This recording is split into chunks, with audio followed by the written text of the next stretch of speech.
Les expressions souvent exagérées de fans du jeu, incapables de juger une série sur ses propres mérites, ne changeront rien au fait que l'épisode 6 de The Last of Us saison 2 était magnifique, faisant l'excellent choix de réunir toutes les séquences de flashback entre Joel et Ellie pour culminer sur un échange à cœur ouvert, d'une intensité émotionnelle rare.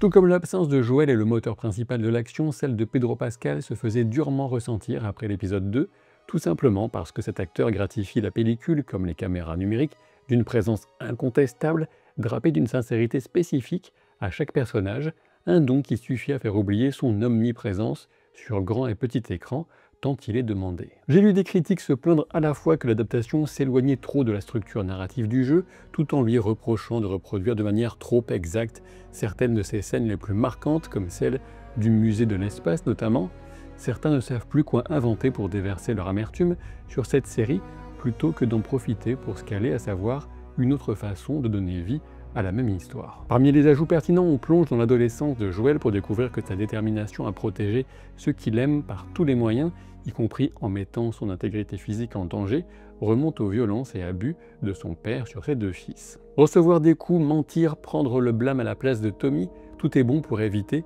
que son petit frère ne souffre davantage. Évidemment, l'intelligence de la scène consiste à prendre le spectateur à contre-pied, autant que Joel, tandis que son père, Javier, reconnaît qu'il est perdu et tente seulement de faire moins de mal que son propre père, à la main très lourde. On remarque au passage qu'en une seule scène, l'acteur Tony Dalton, à moitié mexicain d'ailleurs, a plus de choses intéressantes à jouer que dans toutes ses quelques apparitions dans la série Daredevil Born Again, qui, j'espère, sera meilleure en saison 2. Évidemment, on retrouve le filtre orangé des scènes intimistes pour ce cold open, ambiance lumineuse qui sera de retour pour boucler la leçon générationnelle lors de la scène du Porsche de fin d'épisode. L'enchaînement d'anniversaires et de cadeaux dépeint un Joel extraordinairement attentionné, l'aisance avec laquelle Bella Ramsey se remet dans l'état d'esprit d'une Ellie bien plus juvénile est un ingrédient essentiel qui rend l'ensemble parfaitement crédible, au point où on oublie totalement les 2 années écoulées depuis la première saison de The Last of Us, 3 sans doute si on remonte au début de son tournage. Je me dois quand même de souligner qu'il est inacceptable de massacrer un gâteau en le prenant à pleine main de cette façon,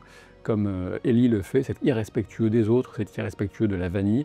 et du grand ordonnancement de l'univers. Cela mérite clairement la mort. Toute la relation entre Joel et Ellie fonctionne sur le principe de la litote, cette figure de style qui consiste à minimiser l'expression pour en conserver, voire en accentuer la signification profonde. C'est notamment le cas quand Ellie réagit à la chanson et guitare de Joel en disant « Well, that didn't suck », en gros, ouais, c'est pas si nul. C'est très exactement la raison pour laquelle la scène du Porsche sera aussi puissante, le seul moment où cette règle tacite de la litote sera brisée par Joel en personne, quand il dira ouvertement à Ellie qu'il l'aime d'une manière qu'elle ne peut même pas imaginer. Évidemment, cette discrétion mutuelle des sentiments n'empêche pas les expressions de joie de la part d'Ellie quand elle grimpe sur le dinosaure ou découvre les trésors du musée consacré à l'espace, un domaine qui l'a toujours fait rêver. Il serait facile de passer outre la qualité visuelle qu'on peut prendre comme acquise, mais on s'émerveille devant ce dinosaure aussi bien que ce corridor d'entrée étoilé ou encore ce planétaire qui a été totalement construit par l'équipe de design pour correspondre exactement à celui du jeu vidéo. La lumière et le décor de la capsule Apollo 15 sont au tout point admirables et on atteint le sommet de cet art délicat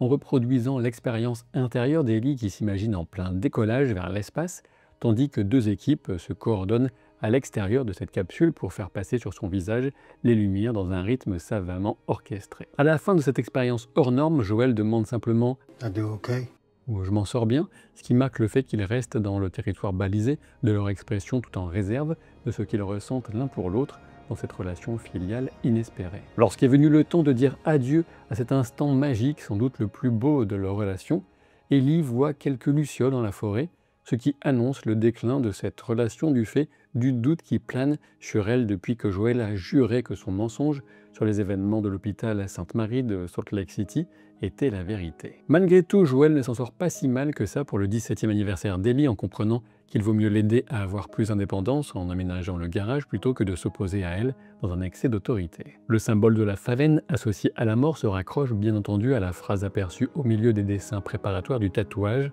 « You have a greater purpose », qu'on peut traduire par « tu as une raison d'être supérieure » ou encore « tu as un destin plus important ». Ellie s'en ouvrira durant la conversation sur le porche. Elle est convaincue que Joel l'a privée d'un destin particulièrement grandiose qu'elle aurait atteint au travers de son sacrifice en apportant un remède à l'humanité contre le cordyceps. Toute l'intrigue autour de la mort d'Eugène est un ajout de la série, c'est une façon de créer de la tension pour les spectateurs qui savent déjà que Joël tuera Eugène, mais en ignorant quand et comment, voire pourquoi, hein, puisqu'il y avait une théorie, et moi-même je l'avais évoquée, selon laquelle peut-être Joël avait décidé de supprimer Eugène, puisqu'il avait fait partie des Lucioles. Au final, c'est surtout un moyen astucieux d'illustrer l'état d'esprit de Joël et la manière dont il place ses priorités entre préserver Ellie, qui est tout en haut, et qui prend le pas sur le fait de respecter sa parole, ou encore de faire preuve de plus d'empathie auprès d'un homme qui exprime ses dernières volontés. Ce qui est toujours passionnant avec Joël, c'est qu'on ne peut pas affirmer qu'il a totalement tort ou raison. En l'occurrence, il permet à Eugène de mourir dans un endroit paisible, en invoquant intérieurement l'image de son épouse.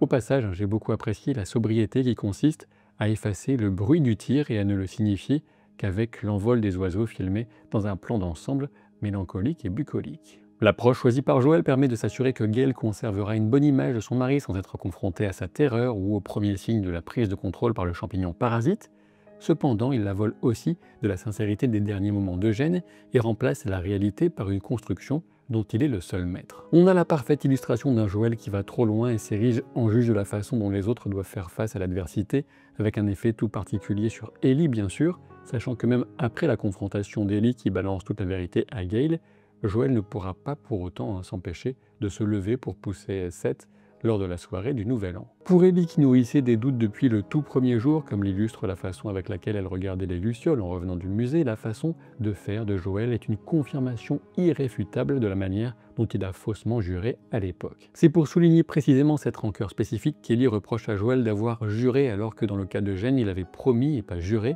La différence est mince, certes, mais elle permet, si besoin, de n'avoir aucun doute quant à l'origine véritable de la profonde blessure que ressent alors Ellie et qui se retrouve dans tout son comportement du premier épisode de cette saison 2. Même si Joël n'a jamais usé de violence contre Ellie, ce qui est une nette progression par rapport à la relation qu'il avait avec son propre père, il lui a malgré tout légué, sans y penser, une culture de la violence. Bien sûr, tout n'est pas si simple et dans un monde aussi dangereux que celui de cet apocalypse, un certain degré de violence semble tout bonnement inévitable. Néanmoins, avec le cas des Lucioles et du chirurgien, on en est à un tout autre niveau, bien sûr. Il semble juste aussi de pointer qu'Ellie porte aussi en elle une forme de fascination et de propension à la violence. Tout ne vient pas de Joël, sinon elle ne serait jamais allée aussi loin par la suite. Ce ne sera que sous la menace d'une fin définitive de leur relation que Joël avouera la vérité à Ellie.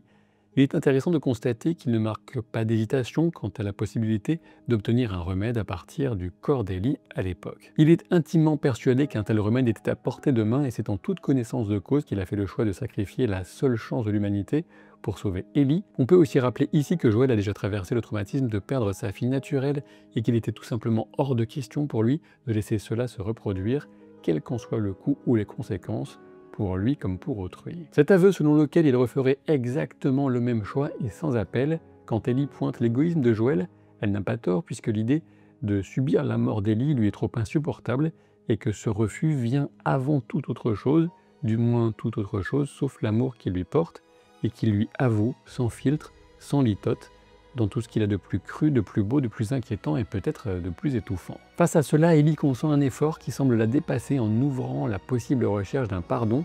et c'est précisément cette perspective de cette relation unique qui est sur les premiers pas d'un chemin de guérison qu'Ellie a vu écraser à grands coups de club de golf par Abby. L'acceptation de pouvoir continuer à aimer Joël malgré ses fausses promesses, malgré le massacre qu'il a commis, sans même qu'elle ait son mot à dire, malgré le destin de sauveur de l'humanité qui lui a été volé définitivement sans doute, cette acceptation a peut-être fait sauter une digue sur ce qui est acceptable, avec au final la récidive d'Ellie sur Nora, qu'elle a battue à mort pour lui soutirer la localisation d'Abby. Le fait que cette conversation du porche survienne bien plus tôt dans la série que dans le jeu ne me semble pas pouvoir être jugé comme fondamentalement mauvaise, ou clairement pas encore du moins. D'une part, on obtient une scène d'une intensité rare, qu'on la compare à l'original ou pas d'ailleurs, et d'autre part, on ne sait pas comment la série traitera la confrontation entre Ellie et Abby. Cette scène du porche saisit pleinement l'enjeu de la transmission générationnelle, transmission autant du souhait de faire mieux en tant que parent, en abandonnant les abus physiques et psychologiques, mais pourtant en transmettant malgré tout une forme d'héritage violent, dans le cas de Joël, en passant uniquement par l'exemple. Dans le jeu, les flashbacks sont saupoudrés. Dans le cadre de cette adaptation, je suis convaincu que le choix de les réunir leur donne bien plus de puissance dramatique cumulée, puisqu'ils se construisent en une sorte d'accumulation aussi émouvante qu'implacable, d'autant plus en y ajoutant cette boucle extrêmement bien vue, bien pensée sur la thématique de la transmission générationnelle, avec cette ouverture sur la jeunesse de Joël. Dans le prolongement, reste à voir ce qu'Ellie en fera par rapport à l'enfant à venir de Dina. Sa réplique selon laquelle elle va devenir père se révèle bien plus qu'une provocation sur les questions de genre et vise bien évidemment à l'inscrire totalement dans ce lignage hérité de Joël. Quelle violence risque-t-elle de transmettre? Pourra-t-elle se permettre de risquer d'apporter avec elle un tel bagage si elle poursuit sa descente aux enfers sur ce chemin de vengeance sans pitié? Je pense que vous savez ce qu'il vous reste à faire pour soutenir cette vidéo sans que j'ai besoin d'énumérer les possibilités, et je vous dis à très vite pour de nouvelles aventures. Salut!